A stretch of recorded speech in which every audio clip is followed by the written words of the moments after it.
एक राजा था जो अपनी प्रजा का बहुत ख्याल रखता था। वह अपनी प्रजा के बीच जाता और उनकी समस्याओं को सुनता था। वह कोशिश करता था कि वह उनकी समस्याओं को दूर कर सके। उसकी कर्तव्य निष्ठा के चर्चे दूर दूर तक फैले हुए थे।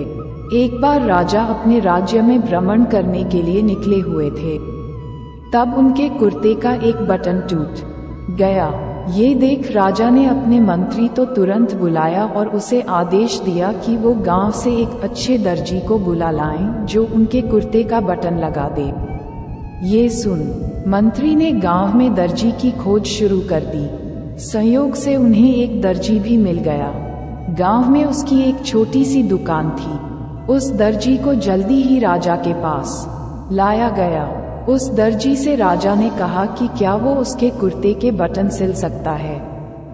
दर्जी ने कहा कि यह तो बड़ा ही आसान काम है। दर्जी ने अपने थैले से धागा निकाला और कुर्ते का बटन लगा दिया। राजा बेहद खुश हुआ और उससे पूछा कि वो उन्हें कितने पैसे दे। इस पर दर्जी ने कहा कि इतने से काम के लिए वो पैसे नहीं ले सकता है। इस पर राजा ने कहा कि वो इसकी कीमत जरूर देंगे।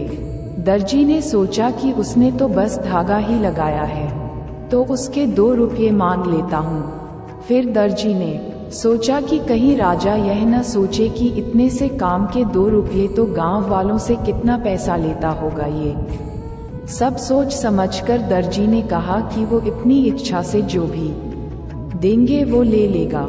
ये सुन राजा ने अपनी हैसियत के मुताबिक उसे 2 गांव देने का फैसला किया।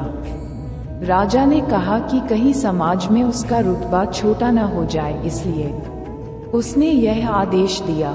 दर्जी ने मन में सोचा कि कहाँ तो वो 2 रुपये मांग रहा था और कहाँ वो 2 गांव का मालिक बन गया।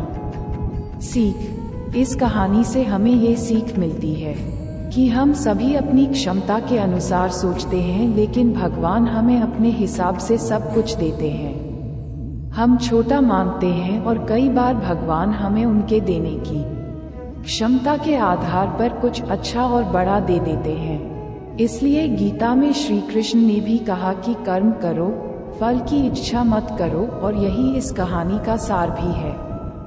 आप सभी को ये कहानी कैसी लगी? अच्छी लगी तो सब्सक्राइब करो। धन्यवाद।